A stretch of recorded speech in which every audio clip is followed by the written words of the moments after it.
The millionaire leaves the room and finds the attendant in the kitchen. She studies secretly at night and dreams of becoming a lawyer one day. He is surprised by the intelligence behind the simple uniform, and without realizing it, he starts to fall in love with her strength. If this story interests you, don't forget to subscribe to our channel and tell us from which city you are watching us. We continue. The Mendonça Montel mansion lay silently beneath the capital's starry sky. The clock in the main room showed 3:15 in the morning, when Pedro, heir to the country's largest construction company, came down the marble stairs in search of a glass of water. Sleep had escaped him once again, as had often happened since he had taken over as vice president of the company. His footsteps echoed softly down the hallway when a beam of light coming from the kitchen caught his attention. He approached cautiously, intrigued by the movement at that hour. It was then that he saw her, Helena Schneider, the new housekeeper, leaning over a pile of books and notebooks, so focused that she didn't even notice his presence. Her dark brown hair fell in waves over her dark face as her fingers glided over the pages of a civil code, highlighted in yellow. Meticulous notes filled the margins of the book, revealing a legal knowledge that went far beyond what one would expect from a domestic servant. Pedro remained silent for a few moments, observing the dedication with which she studied. There was something magnetic in the way her eyes scanned the pages, as if each paragraph was a stepping stone to something greater.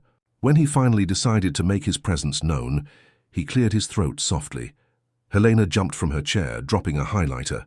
Her brown eyes widened in panic as she recognized the boss's son. "Sorry, Mr. Pedro. I was already putting everything away." She began to hurriedly gather her materials, her hands shaking slightly. "No need to put it away," Pedro interrupted her, picking up the highlighter from the floor. "Constitutional law?" he asked, looking at the cover of the main book. Helena hesitated for a moment, as if weighing the consequences of her answer. "Yes," she finally admitted. "I'm studying for my law exam, but Mrs. Margaret can't know," she added quickly, lowering her voice. She wouldn't approve of someone in my position having such pretensions." Pedro pulled up a chair and sat at the kitchen table, a gesture that made Helena stiffen even more. "And why not?" he asked, genuinely interested. "You know how traditional your mother is." Helena chose her words carefully. "For her, everyone should stay in their place, and my place, according to her, is not in law school." Something about the dignity with which Helena spoke those words touched Peter deeply. It was not self-pity he saw in her eyes, but a quiet determination, a strength that seemed to spring from every page he studied in secret. "My father was a lawyer," Pedro said, picking up one of the books. "Not the kind that appears in society columns or only defends businessmen. He believed in justice as an instrument of transformation." Helena relaxed a little, allowing herself to sit back down. "I know," she said, a small smile playing on her lips. "I've read about him in some case law. The recycling cooperative case. It was inspiring." Pedro looked at her in surprise. Few people knew this side of his father's work, which was usually overshadowed by the image of the successful businessman who presided over the construction company. Most preferred to remember the luxurious developments, not the social causes he defended in court. "Oh, you really are taking this seriously," he noted, leafing through Helena's impeccable notes. "It's my dream," she replied simply, but there was an intensity in her voice that revealed much more than those 3 words could express. The silence that followed was filled by the ticking of the clock and the rustling of the pages that Pedro continued to examine. Outside, the city was beginning to wake up, and the first rays of sunlight would soon appear. Helena nervously observed the young man whom, until then, she had only known through formal greetings and who was now leafing through his most intimate notes on justice and law. "My father's library has been virtually untouched since he left," Pedro said finally, standing up. "It would be a shame to leave all that knowledge to gather dust if you want to use the space to study." Helena's eyes shone with a mixture of disbelief and gratitude. "But your mother? The library is on the 3rd floor. She rarely goes there," Pedro interrupted her with a knowing smile. "And even if she does, the books are mine now. I can decide who gets to use them." That morning, while the city was waking up outside, something was also beginning to awaken inside the Mendonça Montel mansion, something that neither of them could have foreseen, but that would change their lives forever. In the weeks that followed, the third-floor library took on a new life.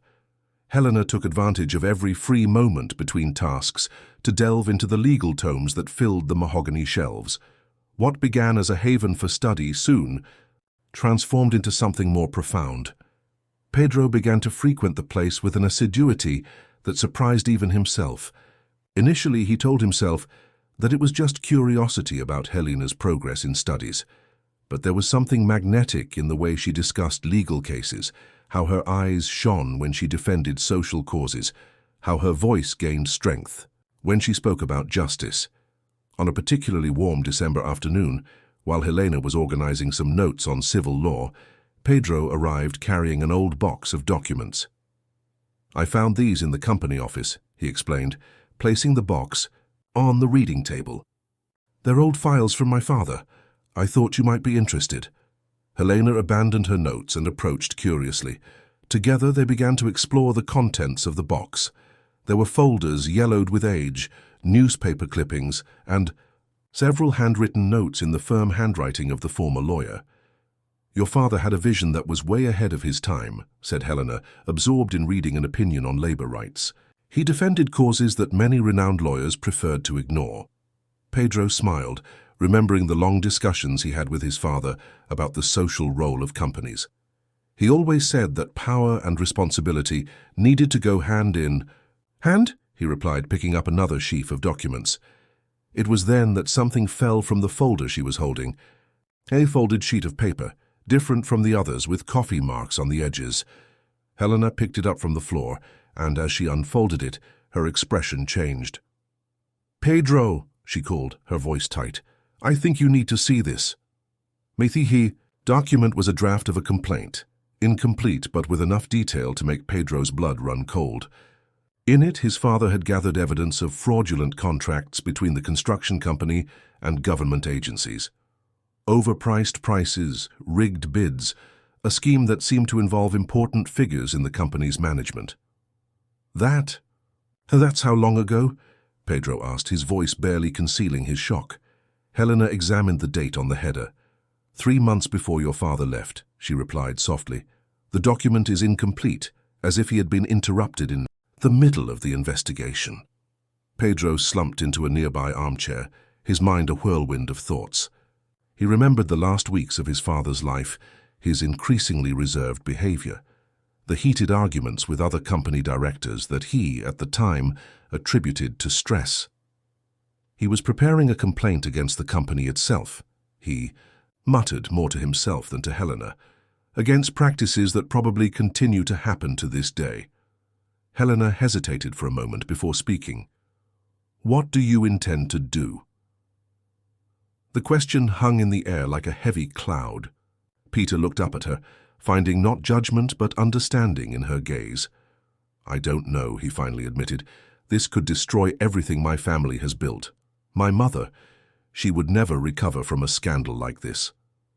Helena carefully placed the document back in its folder.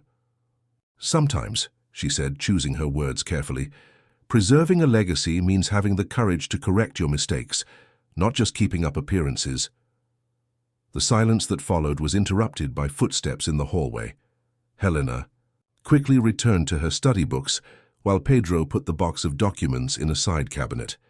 When Margaret, the matriarch, opened the library door, she found only her son apparently absorbed in a financial magazine and the attendant organizing books on the shelves.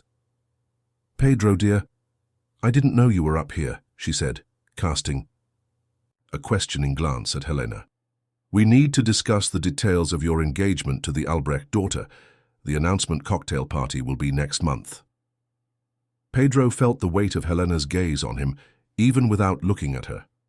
"Of course, Mum," he answered mechanically. "I'm coming down now." When the door closed again, the silence in the library seemed even denser than before. Helena continued her task without saying a word, but her movements had lost the naturalness of moments before. "Helena, You don't need to explain anything.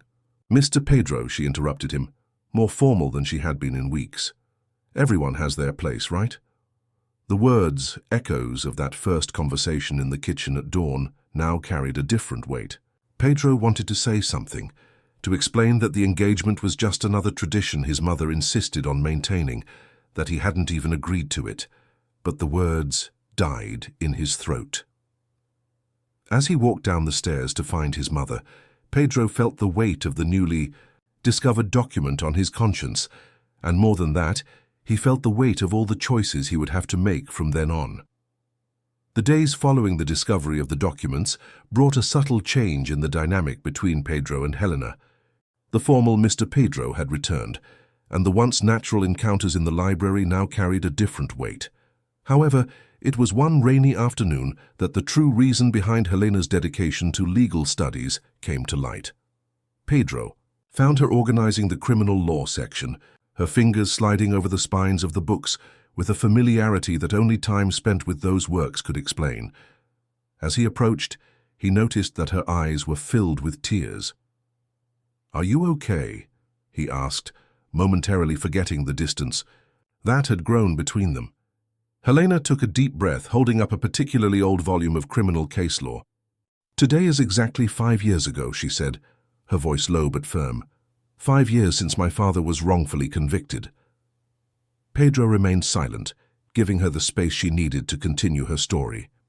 Helena sat in one of the library armchairs, the book still on her lap. "My father was a doorman in a luxury condominium," she began. "He was an honest man, the kind who knew each resident by name, who knew their preferences, who never failed to do his job with dedication, until one day he was accused of facilitating a robbery in the building." His hands gripped the cover of the book tighter. It was a lie, of course.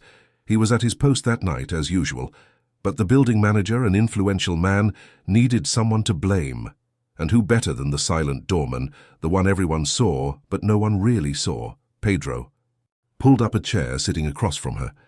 The rain beat against the library windows, creating a curtain of sound that seemed to isolate that moment from the rest of the world. "We didn't have the money for a good lawyer," Helena continued. "The public defender, overwhelmed with cases, barely had time to study the case. The security cameras that could have proven my father's innocence mysteriously stopped working that night. The testimonies of the residents who could have defended him were ignored. In less than 6 months he was convicted." A single tear ran down Helena's face, but her voice didn't waver. "That's when I decided I would be a lawyer, not only to prove my father's innocence, but to prevent others from going through what he went through. To give a voice to the invisible, to those the justice system treats as numbers in lawsuits, not as human beings." Pedro felt a lump in his throat. The determination in Helena's eyes, even through the tears, revealed a strength that went far beyond personal ambition. It was a mission. "And your father?" he asked softly. "He's serving his sentence in a semi-open regime now," she replied, wiping her face. "He works during the day in a mechanic's shop. He's back to school. But the looks, the whispers, the stigma, that doesn't have a fixed sentence. It's life." The silence that followed was different from the previous ones. It was not filled with tension or unspoken words, but with a deeper understanding. Pedro began to understand why Helena's notes were so meticulous, why she spent hours studying every detail of the laws, every legal precedent. "You know what's so ironic?" she continued with a sad smile. "The condominium where my father worked was built by your company. I sometimes wonder if, back then, your father suspected the irregularities we discovered in the documents. If he knew that the system he was trying to fight was the same one his own company helped maintain." The words hit Pedro like a punch to the gut. The connection between the injustices his family unwittingly perpetuated and Helena's personal story ran deeper than he could have imagined. "Is that why you hesitated to show me the documents?" he asked. Helena shook her head. "I hesitated because I saw in your eyes the same fear I saw in my father's when he was accused, the fear of losing everything, of seeing his world fall apart. The difference is that you have a choice, Pedro. You can decide what kind of legacy you want to leave." The rain was beginning to ease outside, but the revelations of that afternoon would long echo in Pedro's mind. Helena's story was not just another case of injustice. It was a call to action, a reminder that privilege and responsibility needed, as his father had always said, to go hand in hand. The revelation about Helena's past changed something fundamental in the way Pedro saw not only her, but the entire empire built by his family. In the construction company meetings, he began to pay more attention to the details of the contracts and the fine print of the negotiations. Each new project began to carry the weight of the discovery made in the library. One morning, while he was reviewing some documents in the company office, he was surprised by the abrupt entrance of his mother, Margaret. She was carrying a tablet with headlines from a society column in her hands. "Can you explain this to me?" she asked, placing the device on the table. On the screen, a photo showed Pedro and Helena talking in the library, clearly taken without their knowledge. The caption suggested a secret romance between the heir and the employee. "Who took this picture?" Pedro asked, feeling his anger rise. "It doesn't matter who took it, Margaret." Cut in. "What matters is the scandal it could cause. And right now, with the announcement of your engagement approaching." Pedro stood up, facing his mother. "There will be no engagement, Mother. I will not marry someone just to keep up appearances." Margaret's face paled. "You can't be serious. The Albrechts are our biggest business partners. This marriage would guarantee the future of the construction company." "The future of the construction company depends on much more than commercial alliances," Pedro countered. Dad knew that. The mention of her late husband made Margaret take a step back. "Your father was a dreamer," she said bitterly. "And look where it got him." Peter felt his blood run cold. "What do you mean by that?" But Margaret had already regained her composure. "Nothing, just that your dreams of changing the world almost ruined this company. And now you, allowing yourself to be involved with an employee with ambitions above her station." "Helena is much more than her social position," Pedro interrupted. "She made me see things that were right in front of my eyes and that I refused to see, like the overpriced contracts with government agencies, for example." It was Margaret's turn to pale. "What are you talking about?" "From the documents father left, from the investigations he was conducting before he left. Did you know about this, Mother?" The silence that followed was deafening. Margaret slowly sat down in a chair, as if her legs could no longer support her. "Your father had dangerous ideas," he said finally, his voice barely above a whisper. "He didn't understand that some things had to be done to keep an empire running. When he discovered certain irregularities, he threatened to expose everything. He would have destroyed decades of work, ruined hundreds of families who depend on this company." Peter felt his stomach turn. "So you knew all this time?" "I did what was necessary to protect our family," Margaret lifted her chin defiantly. "And I'll do it again if I have to. So let me be clear. Either you end whatever it is that's going on between you and this girl, or I'll cancel the business center project." "You can't do that," Pedro argued.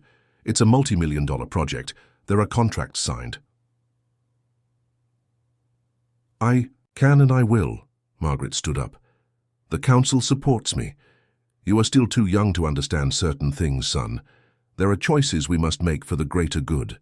When his mother left the office, Pedro remained motionless for several minutes, absorbing the weight of that conversation. The business center project was the largest in the construction company's history, involving thousands of direct and indirect jobs. Its cancellation would affect not only the company, but the entire economy of the region. That night, when Pedro returned to the mansion, he found Helena in the library. She immediately noticed that something was wrong. "I saw the pictures. Online," she said before he could speak. "I came to collect my things. I can't let my presence cause you any trouble." "Helena, wait." Pedro grabbed her arm gently. "We need to talk. I found out something about my father. Something that changes everything."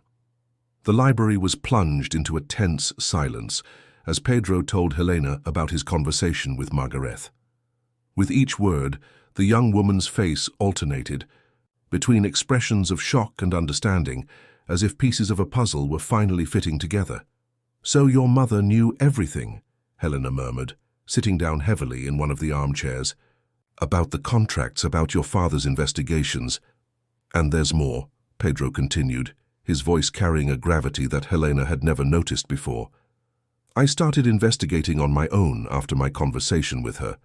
I discovered that several important company documents had mysteriously disappeared around the time my father was conducting the investigation." Helena frowned, her legal mind already connecting the dots. "Do you think—" "I don't know what to think," Pedro interrupted her, running his hands through his hair in frustration. "But I know I can't pretend everything's okay anymore. I can't continue to be an accomplice to a system that destroys lives like your father's."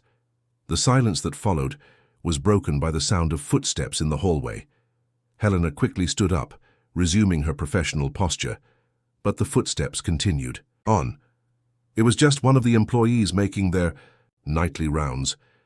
"You need to be careful," Helena warned, her voice little more than a whisper. "Your mother has made it clear that she will do anything to protect the company. And now that she knows about us—" "About us?" Pedro repeated, a slight smile appearing on his lips despite the tension of the moment. Helena blushed slightly but kept her gaze steady. "About our friendship, about her suspicions that I am somehow influencing him against the family's interests." "And isn't it?" Pedro asked, taking a step closer. "I'm just helping you see what your father already saw," she replied, backpedaling. "Subtly. The truth was here all along, hidden in these books, in these documents. Her sentence was interrupted by the shrill sound of a cell phone. Helena took the device out of her bag, and her face paled when she saw the number on the screen. "I have to get this," she said, heading quickly out into the hallway. Pedro watched her walk away, noticing the change in her posture. Through the half-open door he could hear fragments of their conversation. "No, Ricardo. I already said I don't want to. Please stop calling." When Helena returned a few minutes later, she was visibly shaken. Her hands were shaking slightly as she put away her phone. "Is everything okay?" Pedro asked, worried.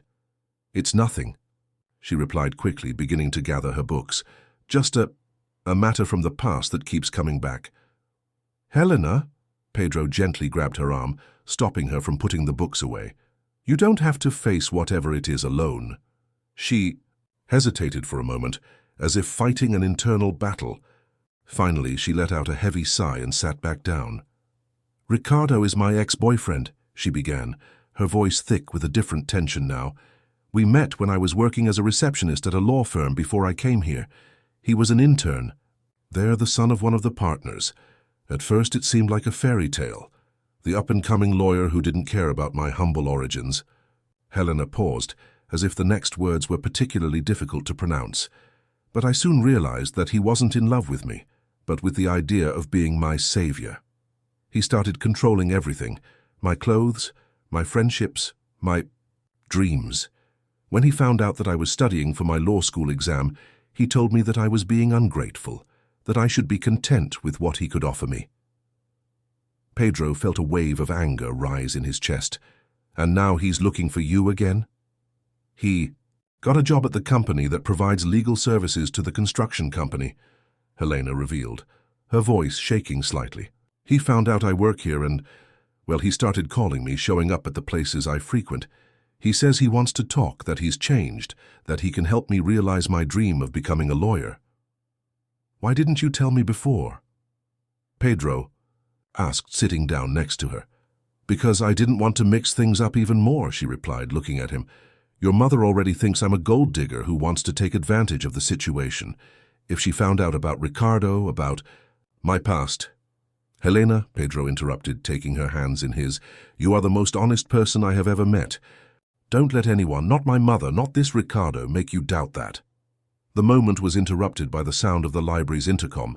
It was Sophia, the housekeeper, announcing that Mrs. Margareth requested Helena's presence to discuss the preparations for an important dinner that would take place at the mansion over the weekend. "I have to go," Helena said, standing up quickly. "But Pedro, be careful with your investigations. Your mother is not the only one who has an interest in keeping certain secrets buried." As he watched her leave, Peter could not imagine how that warning would prove true in the days to come. The dinner at the Mendonça Montel mansion promised to be one of the most important events of the year. Margaret had invited not only the construction company's top executives, but also influential politicians and business people from the sector. For Helena, it meant a weekend of intense work, coordinating the team of employees and ensuring that everything was perfect. What she didn't expect was to find Riccardo among the guests, impeccable in his Italian suit, chatting animatedly with Margaret in the winter garden during the preparations. "Helena," Margaret called, beckoning her to come closer. "Do you know Dr. Ricardo Almeida? He has just become the newest legal advisor for our construction company." Ricardo's smile was the same one she knew so well, charming on the surface, but with a hint of mischief that only she seemed to notice.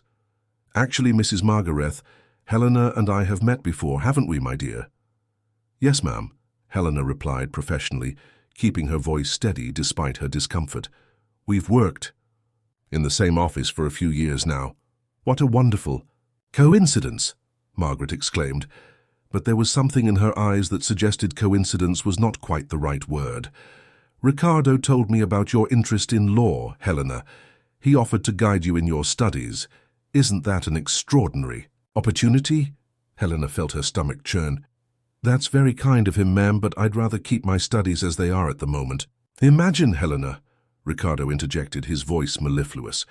"With my help you could have access to the best materials, the best opportunities. It would be a shame to waste all your potential." The way he said the last word made Helena shudder internally.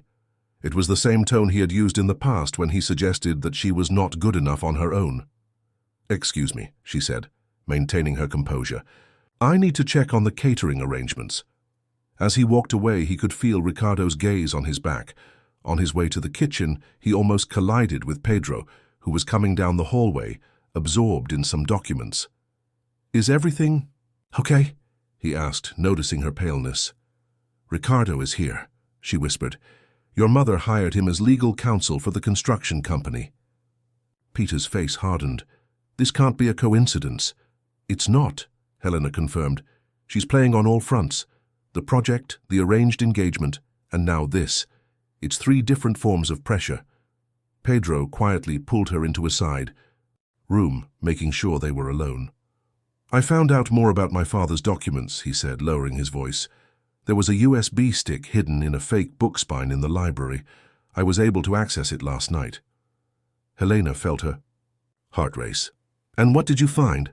"Concrete evidence of the involvement of powerful people in the fraud schemes, including," he hesitated for a moment, "including Ricardo's father." "My God," Helena murmured. "That's why your mother brought you here. She's setting up a circle of protection." "And using you as a pawn in the game," Pedro added, his voice thick with concern. "Helena, maybe it's best if you step away for a while. I can help you get another job away from all this." "No," she replied firmly.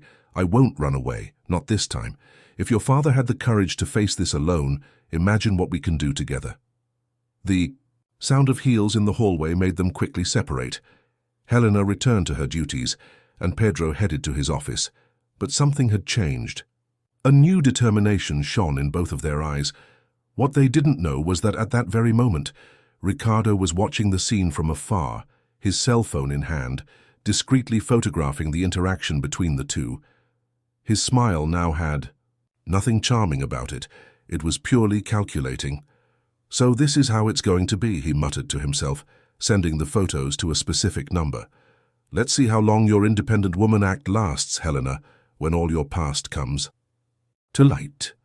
The main hall of the Mendonça Montel mansion was resplendent under the light of the crystal chandeliers. The elite of local society circulated between glasses of champagne and whispered conversations, while Helena discreetly coordinated the service staff, keeping everything in perfect order. From time to time, her eyes met Pedro's across the room, where he was talking to important executives. He was elegant in his navy blue suit, but she could see the tension in his shoulders, especially when Margaret approached accompanied by the young Beatrice Albrecht, his hand-picked suitor. "It's amazing how some people don't know their place." Ricardo's voice sounded close to her ear, making her jump. "I'm working, Ricardo," Helena replied dryly, trying to move away. Me too, he smiled, subtly blocking her path. You know, I've been researching some interesting things about you. For example, that incident at the office where we worked. Remember? Helena felt her blood run cold. That was a setup of yours, and you know it. But that's not what the records say, Ricardo continued, his smile growing. And I'm sure Mrs. Margaret would be very interested in knowing about your backstory. Before Helena could respond, a commotion in the center of the hall caught everyone's attention. Margaret had climbed onto the small stage set up for the musicians, holding a glass of champagne.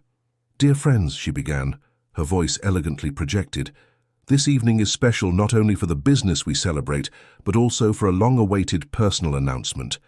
Helena saw Pedro straighten, his face suddenly tense. With great joy, Margaret continued, I officially announce the engagement of my son Pedro to the charming Beatrice Albrecht. Polite applause echoed through the hall as Beatrice, an elegant, blonde young woman, smiled gracefully.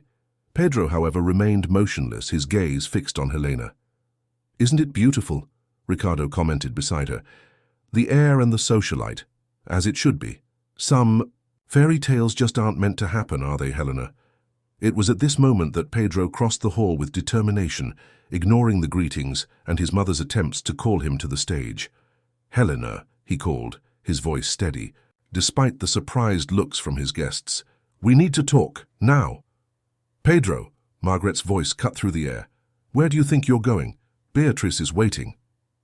There will be no engagement, Mother, Peter declared, loud enough for the nearby guests to hear. I will not participate in this farce. A buzz ran through the hall. Margaret stepped down from the stage quickly, her face a mask of controlled fury. You can't do this, she hissed, grabbing her son's arm. Think of the scandal, the company. The company, Pedro laughed humorlessly. The same company that's drowning in fraudulent contracts, that destroyed lives like Helena's father's?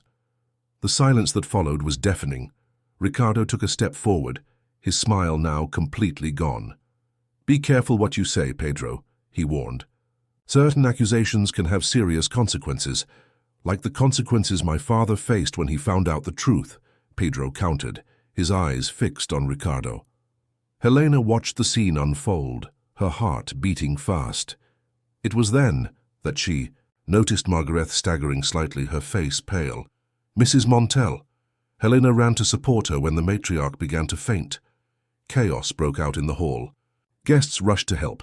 Someone shouted for a doctor, and Pedro, momentarily distracted by his mother's situation, didn't see Ricardo discreetly leave the hall, his cell phone in hand. We need to get her to her room, Helena commanded, naturally taking control of the situation. Pedro called the family doctor. As she helped carry Margaret out of the hall, Helena couldn't help but notice Beatrice Albrecht's look. It wasn't one of concern or shock, but of cold calculation, as if the whole scene were just another move in a larger game. The dinner that was supposed to be a celebration had turned into the beginning of a war. And Helena knew, by the gleam in Ricardo's eyes as he left, that the first bombs would soon fall. The morning after the dinner dawned with sensationalist headlines on the main news portals.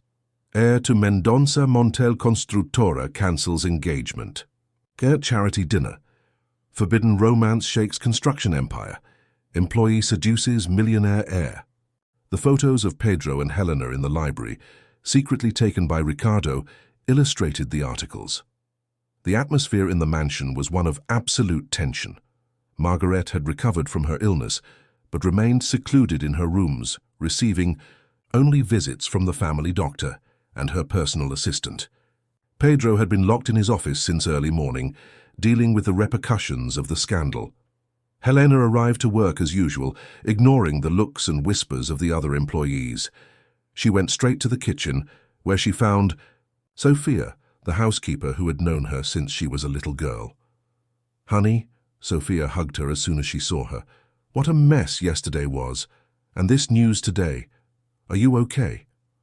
I am, Helena replied, trying to sound stronger than she felt. But I need to find Pedro. He needs to know. Know what? Beatrice Albrecht's voice cut through the air like a razor. Helena turned around, surprised. The socialite was standing in the kitchen doorway, impeccable in her white tailored suit. "This is no place for you, Miss Albrecht," Sophia tried to intervene. "On the contrary," Beatrice smiled, a smile that didn't reach her eyes. "That's exactly where I need to be. You know, Helena, you're not the first one to try this scam." "I don't know what you're talking about," Helena replied, maintaining her composure. "No? Then let me refresh your memory." Beatrice took an envelope from her bag. "I have some very interesting documents here about your past. Her lawsuit for embezzlement at the office where you worked. Curious how it was filed so quickly, isn't it?" Helena felt her blood boil. "That was a setup by Ricardo." "Oh yes, Ricardo told me everything," Beatrice continued, her smile growing.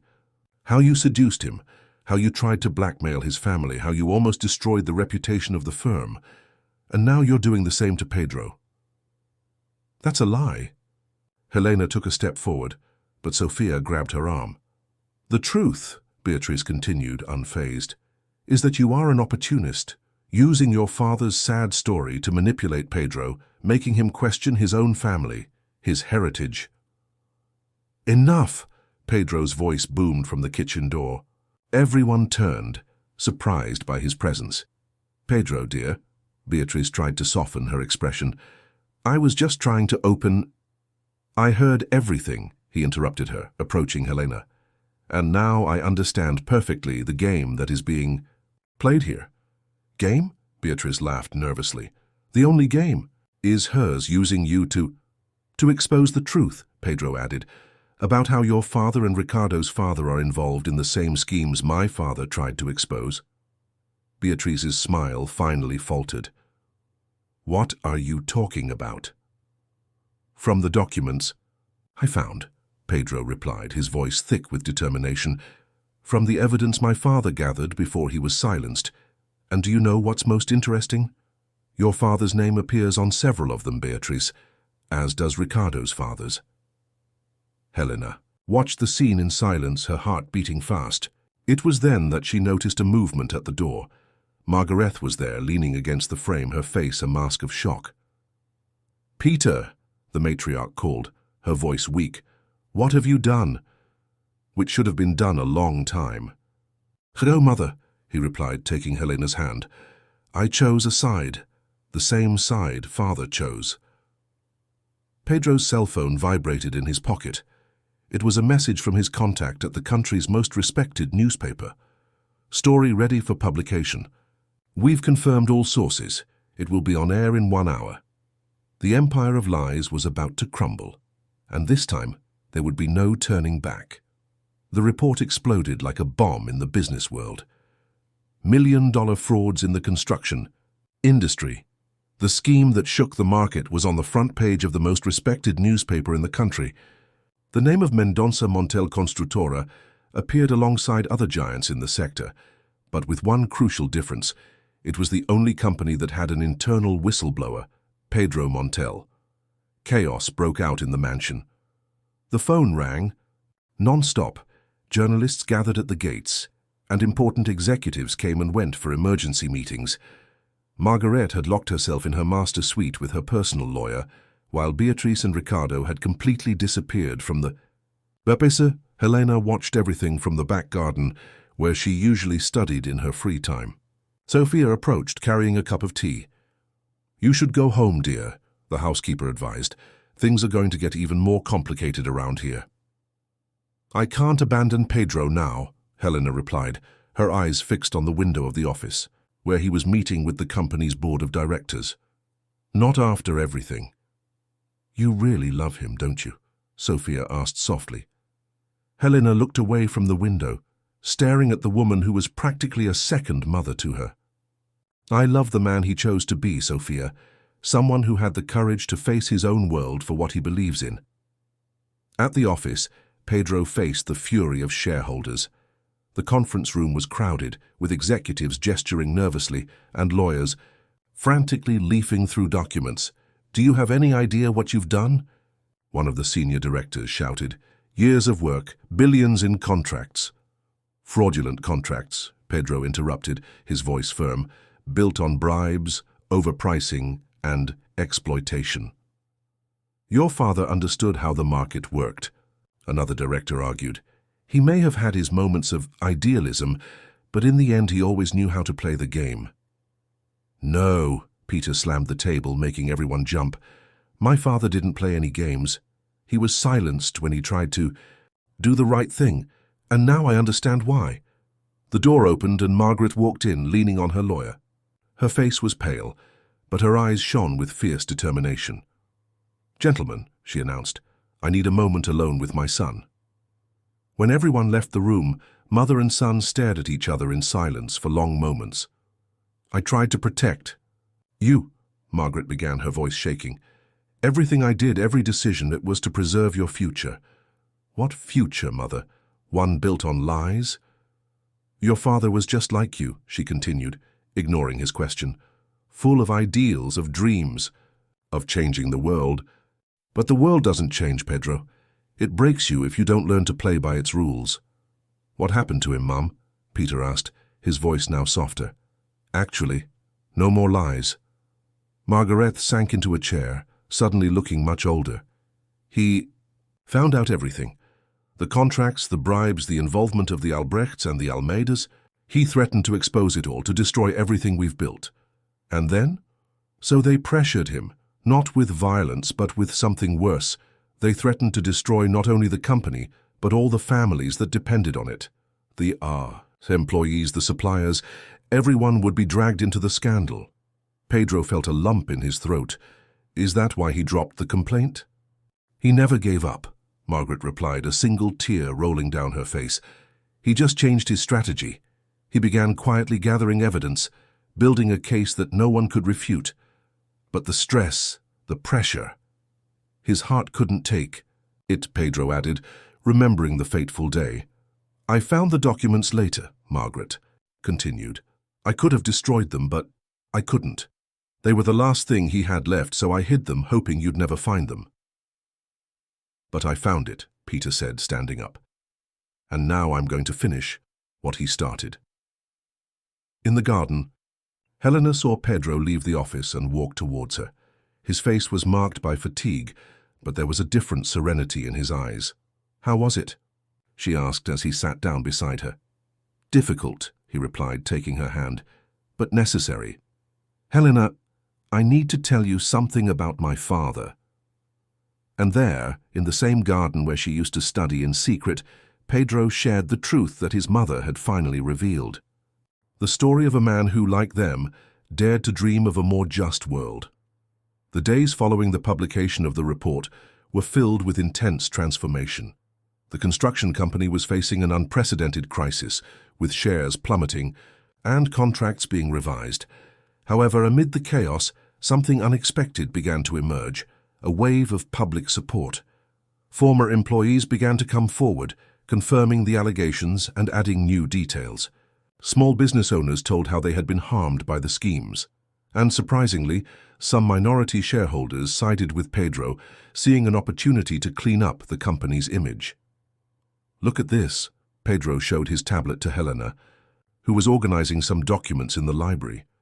It was an open letter of support, signed by hundreds of employees of the construction company. "We support the new president's courage in confronting old practices," Helena read aloud, smiling. "President. The board voted this morning," Pedro explained. "With several directors involved in the scheme having resigned, they needed new leadership, someone who could represent change." "And your mother?" Pedro sighed, sitting down next to her. "She surprised everyone. She voluntarily presented all the documents she had kept from my father, including some that even I didn't know about. She's cooperating with the investigation." Helena placed her hand over his. "I think she finally understood what her father tried to do." "Maybe," Pedro agreed. "But you know what's even more incredible? We discovered that he had a project, something he never got around to implementing. A foundation to support young people from underprivileged communities who dream of studying law." Helena's eyes sparkled. "Like me?" "Exactly like you," Pedro smiled. "And that's why I want to extend an invitation to you. Not as my girlfriend, but as the brilliant professional that you are."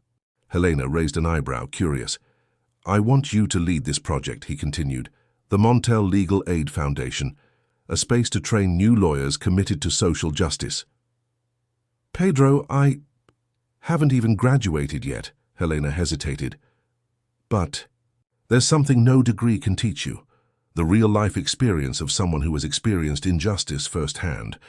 Plus, he added with a smile, you'll have all the support you need to complete your studies. At that moment, Sophia entered the library, carrying a newspaper. You have to see this, she said, handing the newspaper to Helena. The headline read, Ricardo Almeida and Beatriz Albrecht are indicted for participating in a fraud scheme. The article detailed how the two had tried to destroy evidence and intimidate witnesses. It seems like the past always catches up with us, Helena commented, thinking about how Ricardo had tried to use her own history against her. But it's the future that matters, Pedro replied, standing up and extending his hand to her. Come with me, I want to show you something. He led her to the car, driving for about 20 minutes, until they arrived at an old building in the city center. The building, although preserved, clearly needed renovation. This place, Pedro explained as they climbed the stairs, was one of the construction company's first offices. My father started here before everything became what it is today, and now he opened the door to the top floor, revealing a large space with a view of the city. This will be the Foundation's first legal aid center, a place where students, like you, can learn by doing, while helping those who truly need it. Helena walked through the empty space, her footsteps echoing on the wooden floor. Through the windows she could see the sunset painting the capital's sky in shades of orange and pink. It's perfect, she whispered, imagining the possibilities. Classrooms, community library, service offices. There's still a lot of work to be done, Pedro warned, stepping closer. The company needs to be restructured, the foundation needs to be laid, and you still have college to finish. Together, Helena finished, lacing her fingers with his, as your father would have wanted. The sun continued to set over the capital, casting its last light on the couple who, at that moment, were not just dreaming of a better future, they were beginning to build it. The transformation of the old construction company building into the headquarters of the Montel Legal Support Foundation was progressing rapidly. Helena, dividing her time between her studies and the project, personally supervised every detail of the renovation. The dream was beginning to take shape in the form of freshly painted walls and carefully selected furniture. One particularly busy morning, while discussing the layout of the community library with the architects, Helena received an unexpected visitor. Sophia hurried into the building carrying an old folder. I found this in the mansion's archives, the housekeeper said, handing the folder to Helena. I think you should see it. Inside were detailed blueprints, handwritten, by Pedro's father. These weren't just architectural plans, but a complete plan for transforming the company into something bigger than just a construction company. He planned it all, Helena murmured, leafing through the yellowed pages. Legal assistance, centers at every major construction project, training programs for residents of the affected communities. And look at the date, Sophia pointed out, 2 weeks before he left. Helena felt a tightness in her chest. Here was definitive proof that Pedro's father had not just dreamed of change, he had meticulously planned it. I need to show this to Pedro, she said, carefully putting the documents away. However, before she could leave, a new visitor arrived. Margaret Montel, elegant as always, but with a new humility in her expression, observed the space under renovation. Mrs. Montel, Helena greeted her, trying to hide her surprise. This place, Margaret began, touching one of the freshly painted walls, is where I met Pedro's father. I was an administrative intern, he was an idealistic young lawyer. At that time I thought I could change the world alongside him. Helena and Sophia exchanged surprised glances. They had never seen the matriarch talk about the past so openly. What happened? Helena asked softly. Life, my dear, Margaret sighed. The fear of losing what we had built, the pressure of the market, the veiled threats. Little by little, we moved away from that initial dream. I convinced myself that it was necessary, that this was how the world worked. Margaret walked to the window looking out at the city, but he never gave up. Even when I insisted that he was being naive, that we needed to be practical, He still believed. "And now?" Helena asked, approaching her. "Now," Margaret turned, looking at Helena with teary eyes. "I see in you and Pedro the same light that I saw in him, the same conviction that it is possible to do things differently." From her coat pocket, Margaret took an envelope. "Here is my contribution to the foundation. It's not just money. It's a list of contacts, people who also dreamed of change but were afraid to take the first step. Now, with all the scandal exposed, many are willing to help." Helena took the envelope with trembling hands. "Why are you doing this?" "Because it's time to honor his memory in the right way," Margaret replied. "Not with silence and resignation, but with action and hope." At that moment, Pedro arrived at the place, stopping in surprise to see his mother there. Margaret approached him, gently touching his face.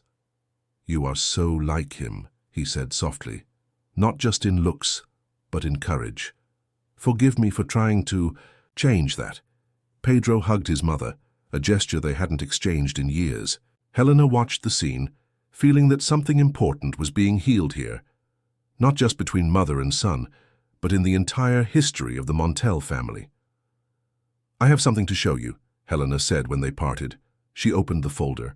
Sophia had brought, spreading Pedro's father's projects out on a makeshift table. As he explained the plans he had found, he saw Margaret's eyes widen in recognition. "I remember him working on this," the matriarch said, running her fingers over the familiar handwriting. "He would stay late in this very office, saying he was preparing for the future." "And it was," Pedro added, studying the documents. "But the future arrived in a different way than he imagined." Helena smiled, picking up one of the specific projects. "Look at this. He planned to start a pilot program in this very part of town. And do you know what name he chose for the project?" "Which one?" mother and son asked in unison. "Project Foundations," Helena read. "Because according to his notes here, true justice needs to be built from the foundations." The three looked at each other, understanding the weight of that moment.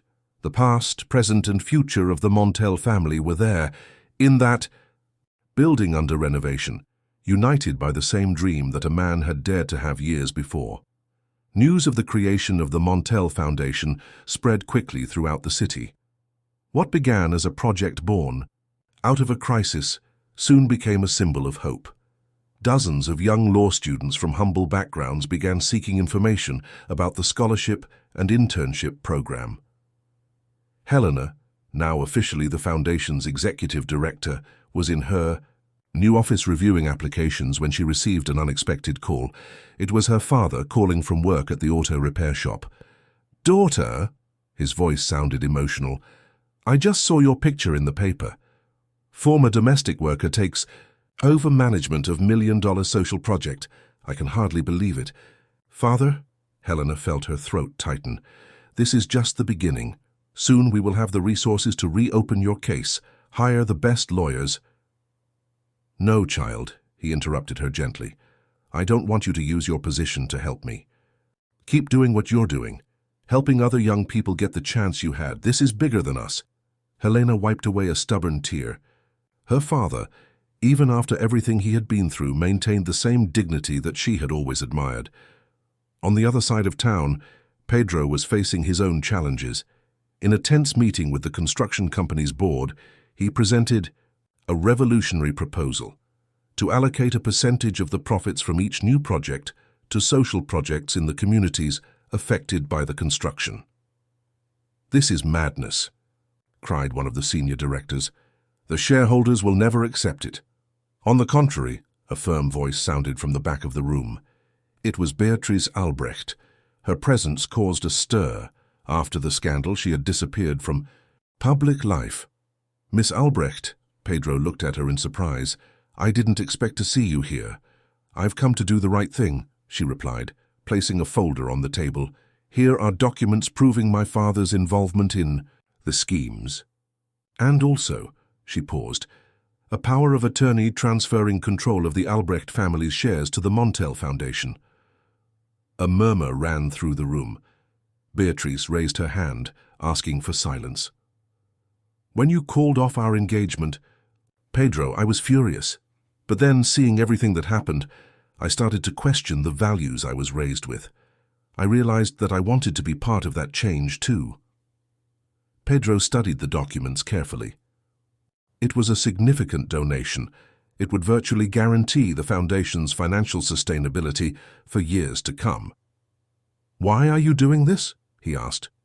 "Because someone has to have the courage to take the first step," she replied, looking at the other advisors. "And maybe if more people do the same, we can really turn real estate into something more than just profits and speculation." The meeting ended with a historic vote, the unanimous approval of the construction company's new social program. Pedro went straight to the foundation, eager to share the news with Helena. He found her on the roof of the building, organizing what appeared to be a small community garden. "What's this?" he asked, looking at the newly laid flower beds. "An idea from the first scholarship recipients," Helena smiled, showing a hand-drawn project. "They want the foundation to be more than a study center. They want it to be a space for coexistence, exchange, and life." Pedro looked around the city, the sun setting between the buildings. "You know what's amazing? How one thing leads to another.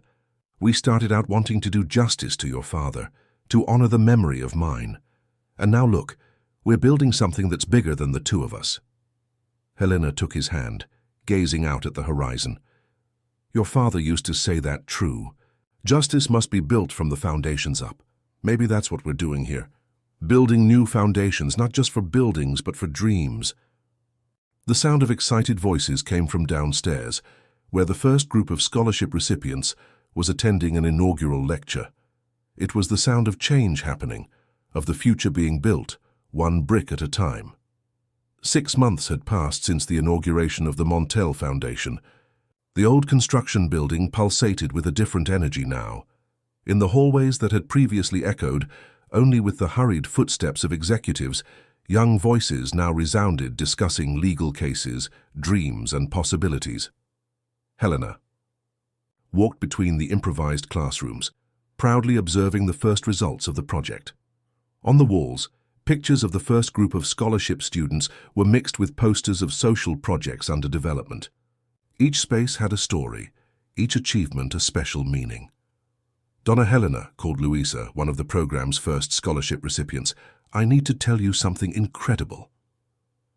The young woman, who had been selected from hundreds of candidates, carried a paper in her hands, her eyes shining with emotion. "I got the injunction," she exclaimed, showing the document. "The judge accepted our arguments and ordered the reinstatement of the residents of Conjunto Primavera. It was the first real case the fellows had worked on, under the supervision of volunteer lawyers. An entire community was about to be evicted by a developer with no plan for relocation. That's wonderful, Luisa." Helena hugged the young woman, feeling her eyes well up with tears. "Your first successful case?" "Actually," Luisa smiled shyly, "that was your case too. Your notes on housing rights were fundamental to building the argument." Helena felt her heart warm. Her old notes, made during the early mornings of studying in the mansion's kitchen, now served as a basis for other dreamers like her. Later that afternoon, a small celebration was held on the foundation's terrace. The community garden, now in full bloom, served as a setting for a moment of fellowship among scholarship recipients, volunteer teachers, and the foundation's staff. Pedro arrived in the middle of the party, bringing more news to celebrate. The construction company had just approved a revolutionary social housing project, developed in partnership with the community's residents. "And that's not all," he announced, taking Helena's hand. "The board has approved the creation of a social legal department within the construction company. All scholarship recipients trained by the foundation will have priority in hiring." A buzz of excitement ran through the group. This was the consolidation of a bridge between the corporate and social worlds, something that had seemed impossible just a few months ago. "There's one more surprise," Sophia, who now worked part-time at the foundation, approached with a grey-haired gentleman. Helena froze as she recognized the figure. It was the judge who had sentenced her father years ago. "Miss Helena," the magistrate began, his voice thick with emotion, I have come personally to apologize and to bring you some news. I have reviewed your father's case along with the new evidence that has come to light. The sentence has been overturned. The world seemed to stop for a moment. Helena felt her legs weaken being supported by Pedro. How did this happen? She managed to ask. It was thanks to the investigative work of your fellows, the judge explained. When researching similar cases for the Conjunto Primavera case, they found a pattern of irregularities that connected directly to your father's case. The truth always finds a way. Helena couldn't hold back her tears. Years of struggle, study, and perseverance culminated in that moment. Her father would finally have his name cleared. See, Pedro whispered in her ear as he hugged her. Sometimes justice is delayed, but it never fails. The rooftop party took on a new meaning. It was not just a celebration of a legal victory, but living proof that social transformation was possible. There, between the community garden and the smiles of the scholarship recipients, a new way of doing justice was born. Late in the evening, when everyone had left, Helena remained on the terrace watching the city lights. The gentle wind swayed the leaves in the garden, bringing the scent of the aromatic herbs that the scholarship students had planted. "What are you thinking about?" Pedro asked, joining her. "How it all began," she replied, leaning against his shoulder. "A late night in the kitchen, hidden books, dreams that seemed impossible, and now I understand what your father meant about building from the foundations up," she smiled. "Here it's not just about buildings or institutions. It's about people, about giving them the tools to build their own paths." News of the annulment of Helena's father's sentence spread quickly through the media, bringing unexpected attention to the Montel Foundation. Journalists began seeking out the institution, interested in learning more about the project that was revolutionizing access to justice in the capital. On a particularly busy morning, Helena was preparing for an important interview when Margaret appeared in her office. "We need to talk," the matriarch said, her face serious. "I just came from a meeting with some business people in the industry. They're concerned." "Worried?" Helena asked, sitting down. "With the precedent we are creating," Margaret explained.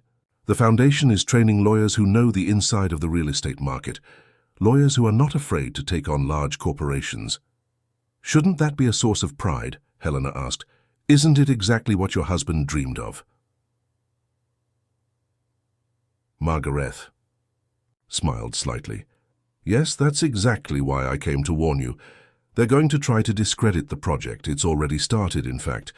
Rumors about favoritism in the selection of scholarship recipients, questions about the transparency of the resources. But we have all the processes documented," Helena argued. "Every selection is made by an independent panel. Every penny is audited." "I know," Margaret nodded. "But they're going to try to hit you where it hurts the most, your credibility. And to do that, they're going to use your personal story." At that moment, Pedro entered the office, carrying a tablet. "You have to see this," he said, showing a recently published article on an influential news portal. The headline was sensationalist: "A romance between an heir and a maid. The true story behind the Montel Foundation." The article suggested that the entire project was nothing more than an elaborate way for Pedro to compensate Helena, questioning her ability to lead an institution of that size. "This is ridiculous," Helena muttered, feeling her face burn with anger. "It's just the beginning," Margaret warned. "But you have something they don't expect: concrete evidence of results." As if to confirm her words, Luisa hurried into the office without noticing the tension in the environment. "Donna Helena, the Conjunto Primavera case has become case law. Other judges are citing our arguments in similar cases." Helena exchanged a meaningful look with Margaret and Pedro. There was the answer they needed. "I think it's time to change the narrative," Pedro said, a smile forming on his lips. "Instead of defending ourselves, let's show what really matters, the real impact on people's lives." In the weeks that followed, the foundation opened its doors to a series of public hearings. Residents benefiting from the project's scholarship, recipients and their families, volunteer lawyers, All had the space to share their stories. The most touching moment came when Helena's father, now rehabilitated and working as an instructor at the auto repair shop, took the stage to tell his story. His simple but powerful speech about how injustice can destroy lives and how education can rebuild them moved even the harshest critics. "My daughter," he said, his voice breaking, "you have turned our pain into strength to help others. And you are not alone. Every young person who enters this foundation carries a story of struggle, a dream of justice." The smear campaign began, to lose strength in the face of evidence of social transformation. Other business people, inspired by the results, began to seek out the foundation, interested in replicating the model. "See?" Helena commented to Pedro as they watched another group of scholarship students being formed. "Sometimes you have to weather a storm for the seeds to really spread." "What now?" he asked, lacing his fingers with hers. "Now," she smiled, "we keep building. Not just buildings or legal careers, but bridges. Bridges between worlds that seemed impossible to connect." Outside, the city continued its frenetic pace. But inside that old building, now renovated with dreams and purposes, a silent revolution continued to take place, one process at a time. The success of the Montel Foundation in the capital began to attract the attention of other cities. Requests for partnerships came from several states, all interested in replicating the model that was transforming lives through legal education. On an autumn afternoon, Helena was in a meeting with representatives from 3 different capitals when her assistant rushed into the room. "Sorry to interrupt," she said, handing over an envelope, "but this just arrived and it's urgent." Helena opened the envelope and felt her heart race. It was an official invitation from Harvard University to participate in an intensive, 1-year social project management program. "It's a unique opportunity," said one of the visitors, who recognized the university's badge. "It could bring valuable knowledge to the expansion of the project." Helena kept the invitation, trying to stay focused on the meeting, but her mind was already in conflict, a year away from everything she had built, away from Pedro. Later, at home, she shared the news with him. "You have to go," Pedro said immediately, his eyes shining with pride. "It's exactly what we need to take the foundation to the next level." "But what about us?" Helena asked, her voice betraying concern. "A year is a long time." "It's an investment in our future," he replied, taking her hands. "Besides, I can come visit you whenever I can. The construction company has projects in the United States that I can use as an excuse." His smile was confident, but Helena could see a shadow of worry in his eyes. It wasn't just the physical distance that worried them. It was the fear of what this separation might mean for everything they had built together. Word of the Harvard Fellowship spread quickly throughout the foundation. The fellows organized a small surprise celebration, each sharing how Helena had impacted their lives. "You taught us that dreaming big is not a privilege for anyone," said Louisa, now a graduate and working as a junior lawyer at the foundation. "Now it's your turn to expand your horizons." Margaret, who was following everything with interest, called Helena for a private conversation in her office in the mansion. "When you arrived here," the matriarch began, serving tea in fine china cups, "I thought you were just another young woman dazzled by the world of the rich. How wrong I was." Helena observed the woman who had once seen her as just an employee and who now treated her as an equal. "The foundation needs this international experience," Margaret continued. "But it's not just that. You need this opportunity to prove to yourself that you got there on your own merit." "Like this?" "Helena, my dear, you have built something incredible here, but there will always be people who will say that you only achieved it because you got involved with Pedro. This is your chance to show your worth independent of him." Margaret's words hit Helena hard. It was a fear she secretly carried, that of being seen only as the heir's girlfriend and not as the competent professional she had become. That night, sitting in the library where it all began, Helena leafed through her old notebooks. She found a phrase she had marked in her early days of study. "True justice demands courage, not only to fight for others, but to face our own fears." Pedro found her there, lost in thought. "Have you decided yet?" he asked softly, sitting down beside her. "I'm scared," she admitted. "Scared that distance will change things between us, scared of leaving the foundation at such a crucial time." "Helena," he interrupted her gently, "remember what you told me when we found my father's papers? That sometimes we need to have the courage to do what's right, even when it's hard." She nodded, remembering that moment that had changed their lives. "This is one of those times," he continued. "The foundation is solid, we have an incredible team, and you deserve this opportunity. As for us," he smiled, taking her hand, "some things are too strong to be shaken by distance." Helena looked around the library, at the shelves that had witnessed the beginning of her story with Pedro. Every book, every mark on the walls, every memory seemed to whisper that sometimes you have to take a step back in order to jump further. "I accept," she said finally, "but on one condition." "Which?" "May you promise to turn my absence into something positive for the foundation. Use this time to expand the project even further, to reach places we haven't yet reached." Pedro smiled, recognizing in her determination the same strength that had made him fall in love. "I promise," he replied, sealing the commitment with a kiss. Helena's first months at Harvard were intense. The program was challenging, combining advanced social management theory with innovative community impact practices. Her experiences at the Montel Foundation often served as case studies in class, impressing professors and peers alike. In the EU capital, Pedro kept his promise. The foundation expanded to 3 more cities, always maintaining the essence of the original project. Nightly video calls connected the two, sharing achievements and challenges. "You won't believe it," Helena said in one of those calls, her face lit up by the computer screen. "The Foundation's methodology has been selected to be presented at an international conference on social innovation." "That's amazing," Pedro replied, although his voice sounded tired. "We have some news here too. We've managed to approve the implementation of legal centers in all of the construction company's new projects." There was something in his expression that Helena couldn't decipher.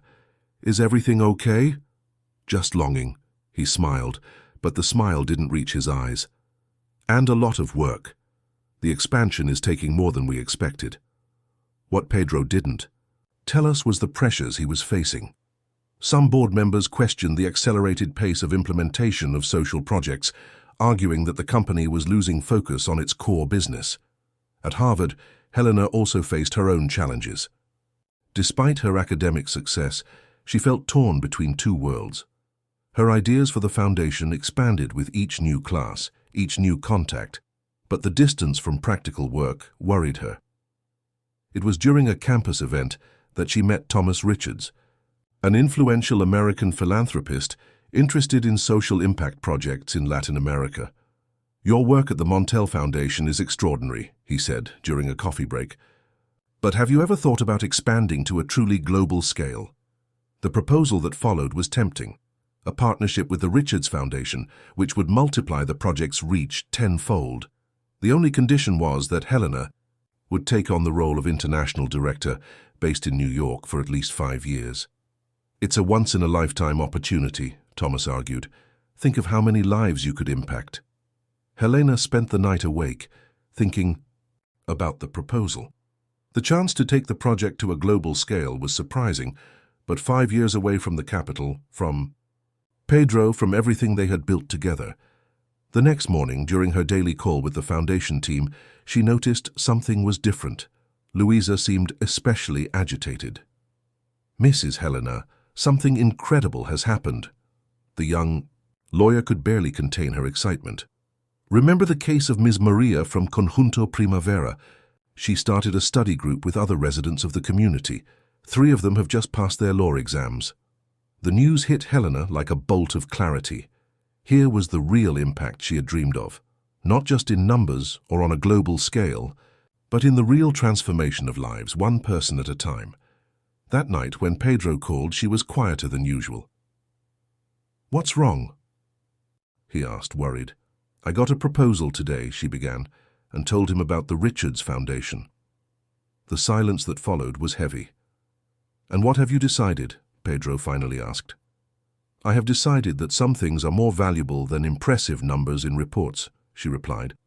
What we have built in the capital is special precisely because it is personal, because we know each story, each dream. Pedro let out a sigh that seemed to carry the weight of the past few months. I was afraid you'd choose New York, he admitted. Things here haven't been easy without you. Tell me the truth, she begged. What's going on? It was then that Pedro shared the challenges he had been facing with the council, the pressures, the doubts. Helena listened attentively, her heart tightening because of the distance that prevented them from facing this together. Perhaps, she said after a moment of reflection, it's time to go back to our roots. Remember what your father wrote in the original blueprints? The real impact is not in the numbers, but in the depth of the transformation. As they talked, a new plan began to take shape. Not a wild expansion, but an organic, sustainable growth that maintained the essence of the original project. 6 months, Helena said. That's how long I have left to complete the program here. When I get back, we'll rethink everything together. 6 months, Pedro repeated, a genuine smile lighting his face for the first time in weeks. I can't wait. Helena's return to the capital was unlike anything she had imagined. When she landed at the airport on a sunny spring morning, she found not only Pedro waiting for her, but an entire entourage, foundation scholarship holders, volunteer teachers, her family, and even Margaret. Welcome back, Pedro whispered in her ear as he hugged her, and in that moment all the weight of the months apart seemed to dissipate. But the biggest surprise was yet to come. Instead of taking her straight home, the group took her to a place she knew well, the old mansion where she had grown up. What are we doing here? She asked, confused as she saw the completely renovated property. Pedro smiled, taking her hand. Remember when you said you wanted to get back to the roots of the project? Well, we decided to take that literally. Upon entering the house, Helena discovered that it had been transformed into the Foundation's first community center. The old classrooms were now study spaces. The garage had become a community library, and the backyard where she had played as a child was now home to a communal vegetable garden. It was the idea of the scholarship recipients, explained Louisa, who now coordinated the legal assistance program. We wanted a space that truly represented the essence of the Foundation, transforming stories of struggle into stories of conquest. Helena walked through the rooms in silence, touched by the symbolism of seeing her old home transformed into the center of hope. On the main wall, an old photo of her father as a doorman was framed next to his law degree, a powerful reminder that change was possible. But there's more. Pedro led her to what had been his parents' bedroom. This space is special. Upon opening the door, Helena found a room dedicated to the memory of Pedro's father. On the walls, his original plans for the transformation of the construction company were displayed, along with photos and documents that told the story of his fight for justice. So that we never forget where it all began, Pedro explained, his voice choked with emotion. Margaret, who was watching everything with teary eyes, approached Helena. You know, during your absence, I realized something important. What you have built here is not just a social project, it is a legacy, the true legacy that my husband dreamed of leaving. The afternoon was spent with hugs, stories, and plans for the future. The fellows presented the cases they were working on, showing how the knowledge acquired at Harvard was already being applied in practice. At the end of the day, when most people had already left, Helena and Pedro remained in the backyard, sitting on the same bench where she used to study in secret years ago. How did you manage to do all this in 6 months? She asked, still amazed at the transformation. Actually, he smiled, the idea came to me right after that conversation we had about going back to our roots. I realized we were so focused on growing that we almost lost what made the Foundation special, the personal connection to each story. Helena leaned her head on his shoulder, watching the sunset through the trees in the backyard. You know what I learned at Harvard? That sometimes the biggest impact isn't in the big numbers, but in the depth of the change. And what else did you learn? Peter asked softly. I learned that some distances, no matter how great, only serve to confirm where we truly belong. At that moment, a group of neighborhood children ran past the yard, playing among the vegetable garden beds. It was a scene that perfectly summed up what they had achieved, a space where the future could flourish freely. "I have one more surprise for you," Pedro said, standing up and holding out his hand to her. "But this one is special. Will you come with me?" Helena accepted his hand, feeling that that day of reunion still held more emotions. What she didn't know was that the biggest surprise of the night was yet to come and would change the course of her story forever. Pedro led Helena to the terrace of the mansion, which had been transformed into a small hanging garden. Delicate, lights hung between the plants, creating a magical atmosphere against the now starry sky of the capital. "Remember the first time we talked?" he asked, leading her to a small bench in the center of the garden. "In the kitchen of the mansion, when I found you studying in the early hours of the morning." Helena smiled, remembering that moment that had changed their lives. "How could I forget? You were the first person who didn't make me feel wrong for dreaming big." "And you," he replied, taking her hands, "were the one who made me see that I could be more than an heir fulfilling expectations. I could be someone who really makes a difference." Suddenly, soft violin sounds began to echo from downstairs. Helena recognized the melody. It was the same one that had been playing the day her father was rehabilitated. "Peter, what?" Her sentence was interrupted when she saw her father coming up the stairs from the terrace, impeccably dressed in a new suit, followed by Margaret, Sophia, and the Foundation's first scholarship holders. "Daughter," her father said, coming closer, with tears in his eyes, "when you were little and said that one day you would be a lawyer, many laughed, but I always knew that you could do it. I just didn't imagine that, in addition to realizing your dream, you would help so many others to realize theirs." Margaret stepped forward, holding a small antique box. "This box," she explained, "belonged to Peter's father. He kept it for a special moment, saying it should only be opened when we found someone who truly understood the meaning of justice." Pedro took the box from his mother's hands and, to Helena's surprise, knelt down. "Inside this box," he said, his voice choked with emotion, "my father kept the first ring he ever gave my mother. It wasn't the most expensive or the most luxurious. It was the one that represented true love, built on shared values and dreams." Opening the box, she revealed a delicate gold ring with a small sapphire.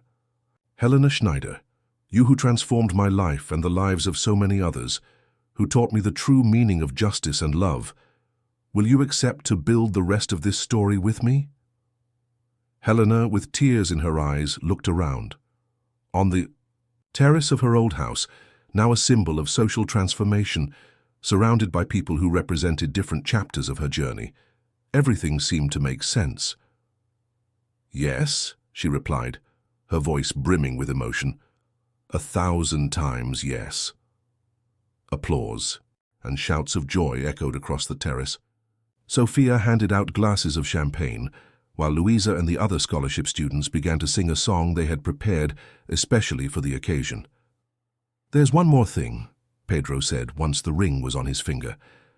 "As of today, the Montel Foundation will be called the Montel Schneider Foundation, in recognition not only of our work together, but of all the Helenas and all the children of janitors who dream of changing the world through education." The announcement was met with even more celebration. In the sky, the moon shone over the capital, witnessing the beginning of a new chapter in a story that had begun in a silent dawn, among law books and seemingly impossible dreams. 5 years later, the Montel Schneider Foundation had trained more than 1,000 lawyers from humble backgrounds, transforming the country's legal landscape. The mansion became a model for dozens of other community centers throughout the country. Helena and Pedro, now parents to a little Sophia, continued their mission to build bridges between worlds that seemed impossible to connect,